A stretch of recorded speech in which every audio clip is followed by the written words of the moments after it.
When you talk about modern heavyweight boxing, one name dominates the conversation: Tyson Fury. But Fury's story isn't just about championships and knockouts. It's about survival, collapse, redemption, and one of the greatest comebacks in sports history. Tyson Luke Fury was born in 1988 in Manchester, England, into a proud Irish traveler family with deep fighting roots.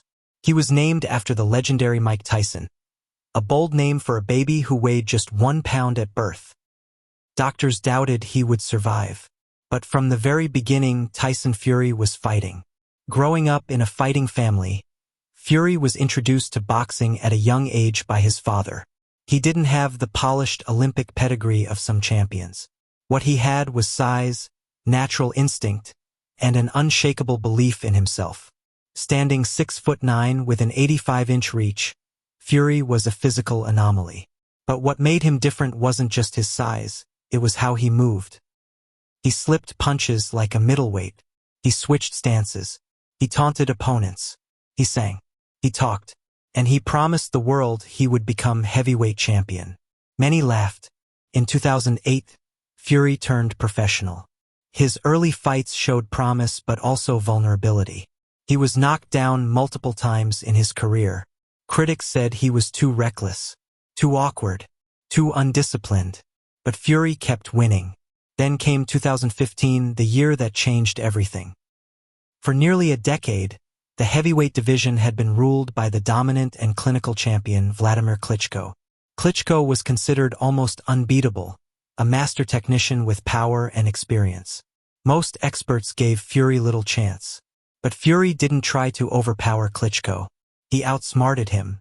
Using feints, awkward movement, constant switching of stances, and psychological warfare, Fury frustrated the long-reigning champion for 12 rounds. Klitschko couldn't find his rhythm. He couldn't land clean. When the final bell rang, the judges awarded Tyson Fury a unanimous decision. The world had a new heavyweight champion. It should have been the beginning of a legendary reign. Instead, it marked the beginning of his darkest chapter. After reaching the top of the sport, Fury spiraled into depression. The pressure of fame, expectations, and personal struggles consumed him. He vacated his titles. He stopped training. He turned to alcohol and drugs. At his lowest point, Fury ballooned to nearly 400 pounds. He later admitted he battled severe depression and had suicidal thoughts. The same man who conquered the heavyweight division couldn't conquer his own mind. For years, he disappeared from the sport. Many believed his career was over.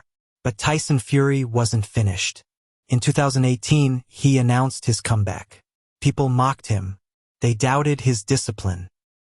They questioned whether a man who had been inactive, overweight, and struggling mentally could ever return to elite level. But Fury transformed his body. He trained relentlessly. He rebuilt his focus. And then he took on one of the most feared punchers in boxing history, Deontay Wilder. Wilder, the WBC champion, was known for one thing: devastating knockout power.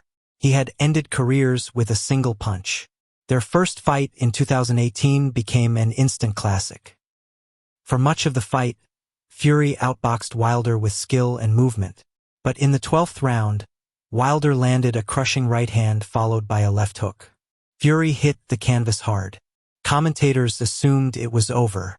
Miraculously, Fury rose before the count of 10. He finished the round strong. The fight was declared a draw. It was one of the most dramatic moments in boxing history. The rematch in 2020 was different. Fury adopted a new strategy. Instead of dancing, he pressured Wilder. He attacked. He bullied the puncher. Round after round, Fury dominated. He dropped Wilder multiple times and stopped him in the 7th round. The trilogy fight in 2021 was pure chaos. Both fighters were knocked down. Both absorbed punishment. But in the 11th round, Fury delivered a brutal knockout that ended the rivalry. The Gypsy King was back on his throne. Beyond the belts and victories, Fury's greatest impact may be outside the ring. He became an outspoken advocate for mental health awareness, especially in the UK. He openly discussed depression, addiction, and suicidal thoughts, topics many athletes avoid. He proved that strength is not just physical. Fury's journey shows that even at rock bottom, redemption is possible. From a premature baby who wasn't expected to survive, to the man who dethroned a long-reigning champion, to a broken fighter battling his own demons, to a champion reborn, Tyson Fury's legacy is not just about titles. It's about resilience. It's about defiance. It's about getting up when the world thinks you're finished. He is unpredictable. He is controversial. He is unforgettable. He is the Gypsy King.